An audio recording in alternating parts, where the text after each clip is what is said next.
Vocês já atenderam uma criança que desafia regras, enfrenta constantemente figuras de autoridade e reage muitas vezes com birra? Esses sinais podem estar relacionados ao transtorno opositor desafiador, o TOD. Por isso, hoje eu vou compartilhar materiais que eu uso aqui na sessão e que vocês vão poder usar aí também, que são super lúdicos e eficazes para esse tipo de demanda.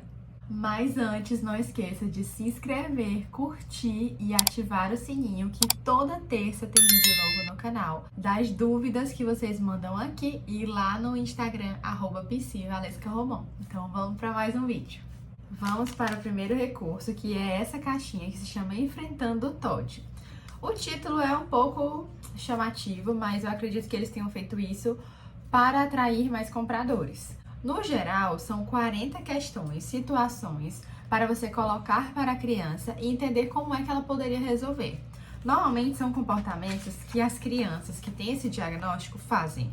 E aí o jogo, a cartinha, coloca a criança numa perspectiva em que ela precisa intervir naquela situação. Eu vou pegar um exemplo aqui para mostrar para vocês.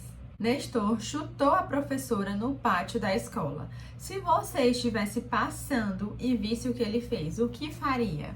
Então, veja, ele coloca várias situações que normalmente essas crianças fazem ou iniciam ali durante um conflito e pede que elas resolvam, como se elas estivessem ali de fora.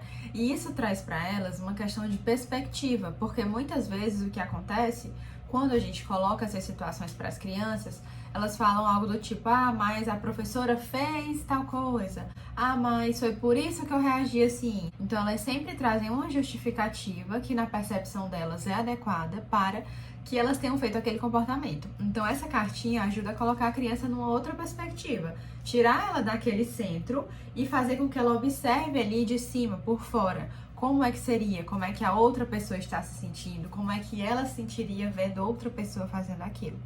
Então, digo demais, essas cartinhas são maravilhosas. O segundo recurso é esse livrinho que se chama Surfando na Onda da Raiva. E é um livro excelente porque ele traz a história de uma menininha de 10 anos chamada Gabriela. E ao longo da história e à medida que as situações vão acontecendo, ele vai trazendo atividades. Então é muito bacana. Vou dar um exemplo para vocês. Aqui no começo, ele fala que a raiva está visitando a Gabriela muitas vezes. E aí ele vai relatando situações em que a raiva apareceu. E aqui ele dá sugestões, também pede para a criança falar.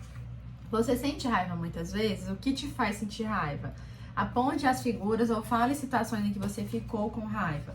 Então, é um livrinho muito bacana. Além dessa atividade, tem várias outras também ao longo da história, mas é um livro interativo e ajuda muito as crianças a perceberem quais são as situações em que normalmente elas se desregulam ou que esse sentimento aparece. Então, aqui é um passo muito importante durante a sessão para fazer com que a criança entenda em que situações ela normalmente apresenta esses comportamentos. Então, no recurso número 1, você ajudou a criança a tomar uma perspectiva maior sobre as situações em que ela tem um comportamento inadequado. No recurso número 2, você ajudou ela a entender a raiva e essas explosões e em que situações normalmente acontecem. E agora no recurso número 3, que é essa caixinha do Tenha Mais Modos, que também é na terapia criativa, eles trazem uma dinâmica muito legal de uma trilha em que a criança vai ali percorrendo e dependendo da forma como ela se comporta ou da forma como age, ela pode ganhar ou perder amigos ou brinquedos. Então, vem algumas fichinhas aqui, ó, de amigos e brinquedos. E no final ganha quem tiver a maior quantidade de fichinhas. Então, dependendo do comportamento, ela vai ganhar ou perder. Vou ler aqui um exemplo para vocês. Esqueci o caderno de matemática em casa. Menti para a professora e disse que roubaram e gritei com ela. Então, perca um amigo. Então, a criança vai passando por cada casinha e em cada casinha tem uma situação e um comportamento. Esse jogo é muito bacana porque ajuda a criança a perceber as consequências das ações. Ou seja, as ações que são resolvidas de maneira adequada são reforçadas. E as que não são, a criança vai entender que ela acaba perdendo algo, sejam os amigos ou qualquer outra coisa que esteja em jogo naquela questão específica. O próximo recurso se chama chato de galocha e ele também ajuda a criança a analisar consequências das suas ações.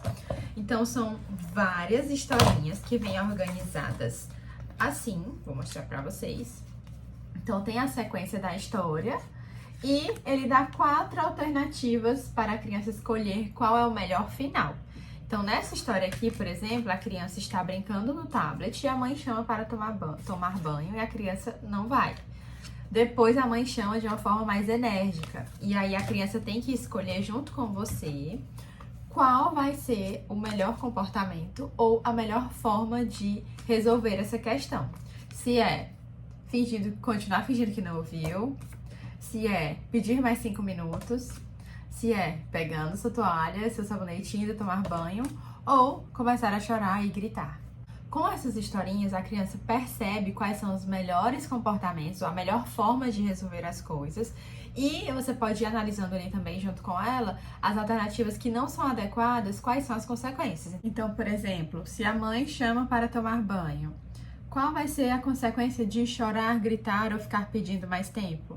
E qual vai ser a consequência de tomar um banho, fazer tudo que tem que ser feito para depois voltar a brincar, se for possível? Então, a partir disso, você vai ajudando a criança a perceber as situações e ajudá-la também a criar repertório para tomar melhores decisões. E por último, esse recurso chamado Perrengue Kids, que são cartinhas para ajudar a criança a enfrentar problemas e dar soluções para questões específicas. Então, por exemplo, aqui nós temos vários temas, tá? E perguntinhas a respeito desse tema. Então, por exemplo, esse perrengue ou essa situação já te atrapalhou em alguma coisa, né? Você puxa uma cartinha de revelação e uma cartinha de perrengue. E aí você vai tentar coincidir, assim, as duas para que fiquem de uma forma que dê para fazer a intervenção. Porém, a grande maioria dá certo. Normalmente, assim, é raras as vezes em que eu pego as cartinhas e que, tipo, elas não coincidem de dar match, assim, numa intervenção. Então, vamos usar essa. Esse perrengue já te atrapalhou em algo? Por exemplo, usar o banheiro, tá? E aí, o que é que eu normalmente faço? Eu pego temas que eu sei que a criança ali não tem tanta dificuldade e vou perguntando. Ah, você tem dificuldade em fazer amizades? A criança, não, tranquilo. E aí eu vou perguntando e depois eu vou entrando em temas que são mais sensíveis. Por quê? Se você já chegar de cara ali colocando um problema, uma situação que a criança já tá cansada de ouvir todo mundo ao redor dela falando sobre aquilo, você vai ser mais uma pessoa que ela vai ter contato com aquela situação e que ela vai acabar evitando. Então você vai ali criando o vínculo de uma forma divertida, engraçada. Então, por exemplo, o chato de galocha, que foi o recurso anterior que eu mostrei. Você não vai chegar e falar para a criança, olha, aqui a gente vai analisar qual é o melhor comportamento, qual é a melhor situação, porque esse discurso provavelmente a criança já está cansada de ouvir. Então você tem que ter uma abordagem diferente. Você vai falar assim, ó, vamos lá, tu vai escolher uma coisa, eu vou escolher outra, mas a coisa que eu vou escolher vai ser um negócio de desafio. Viu? Eu tô aqui pra te ajudar, mas vai ser um desafio grande. E aí você coloca as cartas. Algumas crianças ficam, esse negócio é chato. Eu, vale, tu não esperou nem eu terminar de explicar, mas eu já sei que é chato. Ei, mas era minha vez de escolher, né? Então bora lá, rapidão, bora resolver, entende?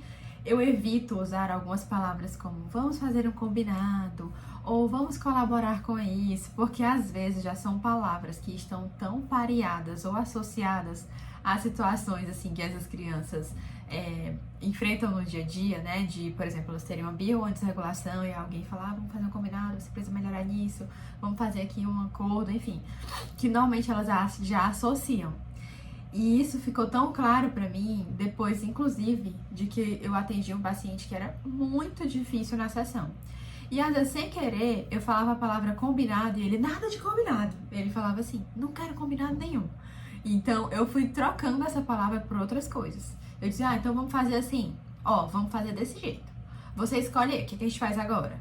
Assim ou assim? Então, eu dava 2 opções que ele ia ter que escolher entre as duas. E eu tirei a palavra combinado. Depois, aos poucos, eu fui retornando.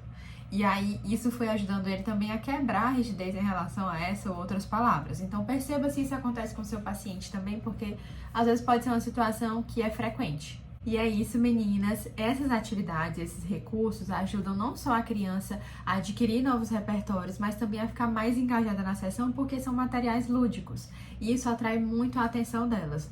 Normalmente, quando a gente chega sem nenhum material, sem nenhuma atividade proposta, ou deixando a sessão muito solta, isso abre espaço para comportamentos inadequados ou para que a criança tente ali sempre dominar ou fazer o que ela quer ali dentro da sessão. E se você quiser mais dicas de recursos para atendimento na clínica para o público infantil, me segue aqui que toda terça-feira tem vídeo novo no canal. Um beijo e até a próxima semana!